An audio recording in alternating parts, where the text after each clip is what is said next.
Yo, what's up? My name is Patrouski, and it's time to cover and talk about the April 2022 PvP tier movement discussion thread. So what all of that means is that these are possible changes that might take place in the tiers in PokeMMO. Now these happen every single month, and every 3 months, absolute changes happen with statistics and season changes. But let's go ahead and cover these. So, new season. That's what this is about. This is the third month of the year, whatever. This is the changing cycle. So new season. These are things that should automatically happen, but they are open for discussion. It's really important to go ahead and look down here.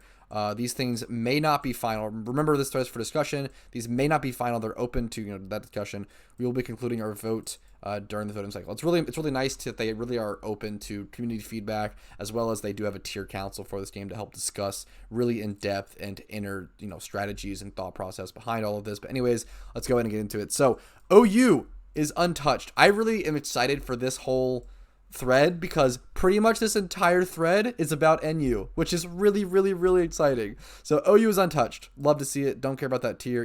Most played tier. Who cares?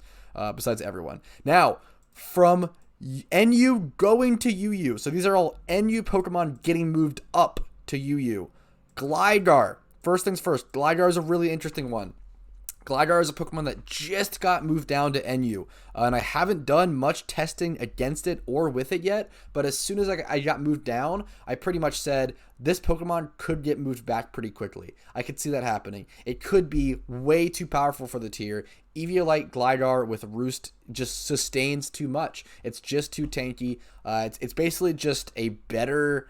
It's almost like better Eviolite Golbat, and Golbat is already so good. So it's pretty freaking insane. Yeah, it's just fantastic. It's just too much raw power. I feel like too much raw. It's just too powerful for NU. Really easy change. I can understand that. Once again, I haven't personally tested a whole lot with Gligar, but just on paper, it seems really strong. Toxicroak. Toxicroak getting moved to UU from NU is a really interesting one because most of Toxicroak's usage is actually in OU. So Toxicroak actually gets the most play in rain teams. Toxicroak gets the most play in OU rain teams with Pelipper, and the only way to set up rain effectively, really, right, is Pelipper with Drizzle. There's no other Drizzle Pokemon that exist in PokeMMO. Politoed cannot get Drizzle because it's a hidden ability and doesn't have access to it. No other Pokemon gets Drizzle except for Pelipper, and that's why Pelipper is OU. Toxicroak is a fantastic rain Pokemon. It's very powerful, has access to Drain Punch, Poison Jab, and like Thunder Punches and everything for to take out other OU Pokemon. Yeah, has a really nice move pool and a really decent base stats, and just fits really well in Rain and covers a lot of typing that other Rain Pokemon can't. So Toxicroak mainly moves up because of its usage in OU, which is really interesting because of Pelipper's existence in OU. Now, the two most important ones are the last ones. This is probably the most important one. Holy cow, guys. Venusaur getting moved to UU. Are you kidding me? That's so good. I'm so happy about this. This Pokemon is insane. I cannot yell enough. I can't tell you enough. Dude, the absolute base power level that is Venusaur compared to every other Pokemon in NU is so stupid. One of the most mind-blowing things to me is when I was able to beat a Frostlass as a Venusaur in a 1v1 whole-handedly.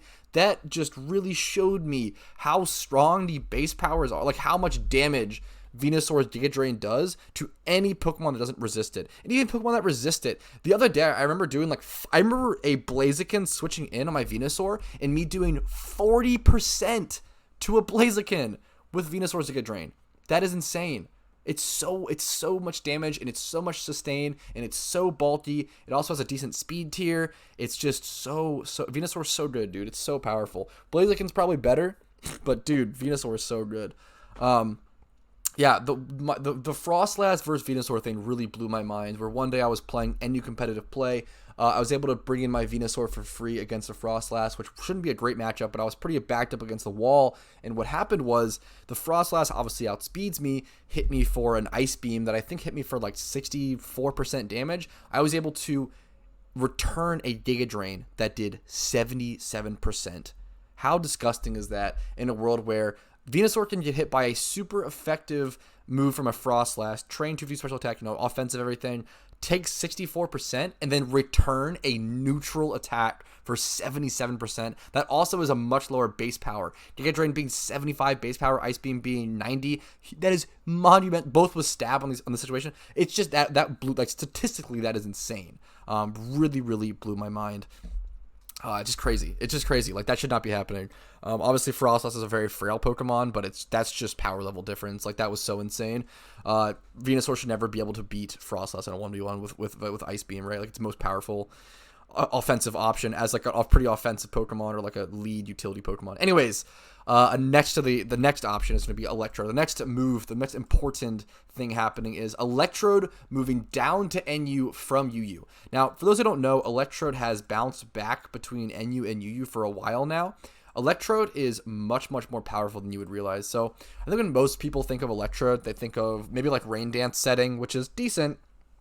You know, Rain Dance setting, having access to 100% accuracy Thunders with like a Rain NU team because of that and everything, which is decent. But where Electrode really shines is its highly annoying, bulky, 252 HP, 252 speed, light clay, double screen set. So what Electrode does the best in PokeMMO is it's a fantastic screens lead. That gets play in niche OU sometimes. So Electrode can run light clay. It's the fastest Pokemon, you know, in the game. Basically, I believe it's the fastest Pokemon in the game. I'm pretty sure it's the fastest Pokemon in the game statistically. I think it's the fastest. So what Electrode can do, and it can go Light Clay. It can run Reflect and Light Screen, set up double screens. You EV it bulky, but also keep speed. And then what you do is you set up screens, and you have access to Vault Switch, Teleport, or Explosion, and Taunt. So you end up having all of these incredible lead options. Excuse the noises outside if you hear them. There's just some stuff going on. Hope everyone's okay. The access to set up screens and then switch out with multiple options being either a Vault Switch, Explosion, or Teleport are just all so good. Like, if you go double screens plus Teleport plus Vault Switch, that alone is so good, because the idea of having those two options, the idea of being able to Vault Switch, be faster, and switch out before your opponent's attacks, or if you're in a situation where you do need to tank an attack, so you click Teleport, which has negative priority, it gives you so much flexibility with the rest of your team, and it just sets up the rest of your team. Being able to bring in a Pokemon for free is so powerful, and being able to have that flexibility with your Pokemon is so powerful. There's a reason why with Nuzlocke and everything and all those sort of like storyline game of Pokemon, playing on set mode is required, because getting a free switch whenever your opponent's bringing in a new Pokemon is one of the most powerful things in all of Pokemon. It's so insane. It's so crazy from momentum. It's so powerful for everything. It wins games. It truly wins games. Getting like 2 or 3 free switches will straight up just win you a game. It's just too much momentum to come back from. So Electrode's crazy. I actually think it will get banned back to UU. I'm not going to lie. I'm going to go ahead and straight call it right here. I think Electrode will get banned back to UU. It's been back and forth, and I think Electrode's in a rough spot, because I think it is too good for NU, but might not be. It's like very niche statistically for UU and OU. I think it is good enough in UU and OU, but it's a very niche Pokemon, but it does have that strong niche. So statistically it starts to fall though. But anyways, that's enough rambling. Let me know what you guys think about these changes in the comments down below. I love hearing your guys' feedback. Present it politely and nicely, and I'm more than happy to read it and accept it. I do read all my comments, so make sure to like this video if you enjoyed. Subscribe for future PokeMMO content. Check out all the playlist links down below if you want more content after this video is over. Consider joining my Discord if you want to join a really cool community. See whenever new videos are uploaded, or see whenever I'm live here on YouTube. And then finally, if you want to go above and beyond, becoming a YouTube member to me for $5 a month, dropping a Twitch Prime or a Twitch sub over on my Twitch, hitting up my Patreon and my Venmo, which are all that stuff's linked below, all that messy stuff, links down below. All that support does mean the world difference. It does allow me to create more quality content and more quantity of content. So thank you all so much. I really appreciate it. Have a great day. Let me know what you guys think down in the comments below.